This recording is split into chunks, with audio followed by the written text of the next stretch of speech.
Hello guys, welcome to our official channel Sahyog speech and hearing clinic. मैं audiologist Purjit होता। बहुत सारे लोग बोलते हैं कि हमारे कान में सी सी की एक सीटी जैसी विस्लिंग साउंड आ रही है, तो वो क्या उसके कारण हो सकते हैं और उसके कहाँ पे पैथोलॉजी हो सकती है और उसके लिए क्या क्या ट्रीटमेंट ऑप्शंस अवेलेबल हैं, उसके बारे में भी जानेंगे। तो चलिए आज स्टार्ट करते हैं इसी के साथ। टिनाइटस एक रिंगिंग सेंसेशन है या विसल सेंसेशन है। कभी कभार वो कंटिन्यूस भी होता है, कभी कभार वो इंटरमिटेंट भी होता है, मतलब रुक रुक के आता है।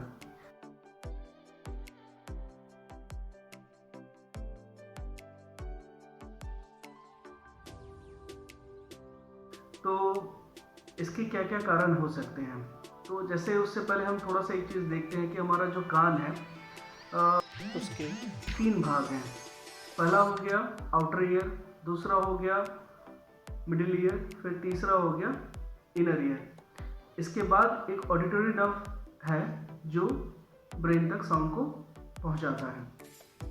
तो पहला पार्ट में जैसे आउटर ईयर में अगर में बहुत ज़्यादा इम्पैक्टेड वैक्स हो, बहुत ज़्यादा टाइट वैक्स हो, कान का जो मैला होता है, गंदगी जो होता है, वो अगर बहुत ज़्यादा टाइट हो गया हो तो भी टिनाइटस हो सकता है। दूसरा है जो हमारा पर्दा है, ईयर ड्रम जिसको बोलते हैं, अगर उसमें कहीं पे छोटा सा छेद हो तो भी टिनाइटस हो सकता है। उसके बाद आता है मिडिल ईयर, जहाँ पे 3 हड्डियाँ हैं जिसको हम लोग ऑसिकल्स बोलते हैं। अगर उन तीनों हड्डी में से कोई एक हड्डी जॉइंट हो गया हो और उसकी मूवमेंट कम हो गई हो, जिसको हम लोग ऑटोस्क्लेरोसिस भी बोलते हैं, उस केस में सनसनाहट हो सकती है। उसके बाद आता है एक इनर ईयर, जिसमें हमारा आउटर हेयर सेल्स है, इनर हेयर सेल्स हैं, बहुत सारी चीज़ें हैं। अगर उस एरिया में कहीं पे डैमेज हुआ हो तो भी सनसनाहट हो सकती है।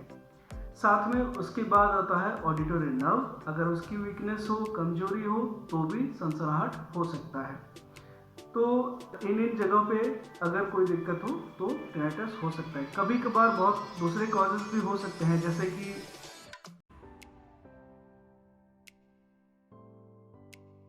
बीपी का बढ़ना, बहुत ज़्यादा ब्लड प्रेशर ज़्यादा है तो उस केस में भी कान में सनसनाहट हो सकती है।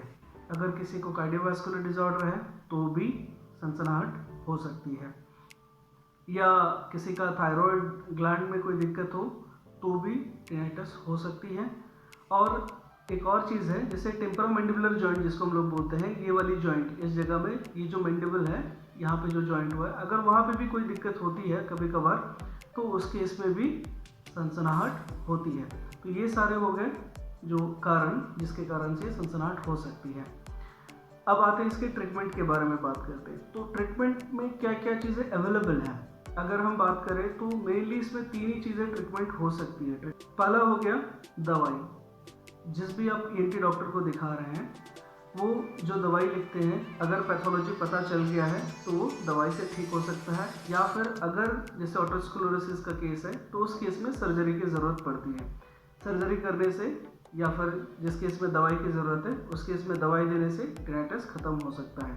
तो पहले ये जानना ज़रूरी है कि टिनाइटस किस लिए हो रहा है। उसके बाद होता है tinnitus retraining therapy. Tinnitus retraining therapy क्या है? इस पर पहले टिनाइटस मैचिंग किया जाता है, जिसको हम लोग जिसमें हम लोग देखते हैं कि जो आपके कान के अंदर में साउंड आ रहा है उसकी इंटेंसिटी कितनी है, लाउडनेस कितनी है और वो किस फ्रिक्वेंसी का है। तो ये दोनों चीज़ें पहले डिसाइड की जाती है एंड उसके बेस पे ही उसके एक सिग्नल दिया जाता है जो उसको मास्क करता है।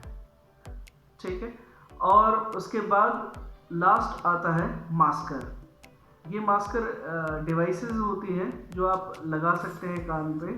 मास्कर अलग से एक डिवाइस आता है, टिनाइटस मास्कर, आप उसका इस्तेमाल कर सकते हैं। और आजकल के नए हियरिंग एड्स में भी टिनाइटस के लिए अलग अलग से प्रोग्राम आ रहे हैं। अगर किसी को हियरिंग लॉस भी है टिनाइटस के साथ तो उनको हियरिंग एड के साथ ही टिनाइटस का प्रोग्राम दिया जा सकता है, जिससे वो धीरे धीरे कम हो जाएगा। कुछ सब्जेक्टिव टेस्ट भी होते हैं टिनाइटस मेजर करने के लिए, जैसे कि टिनाइटस हैंडीकैप इन्वेंट्री, THI। इसके थ्रू भी हम लोग इवेलुएट कर सकते हैं कि जो टिनाइटस है वो कितना सीवियर है और कितना इम्पैक्ट आपके लाइफ में कर रहा है।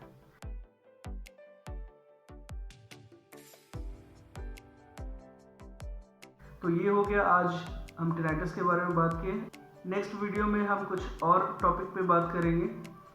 तो तब तक के लिए हमारे चैनल को सब्सक्राइब करिए, लाइक करिए, शेयर करिए, और कोई भी डाउट हो रिगार्डिंग टिनाइटस के तो ज़रूर कमेंट बॉक्स में लिखें ताकि आपको उसके बारे में बता सकें। Thank you.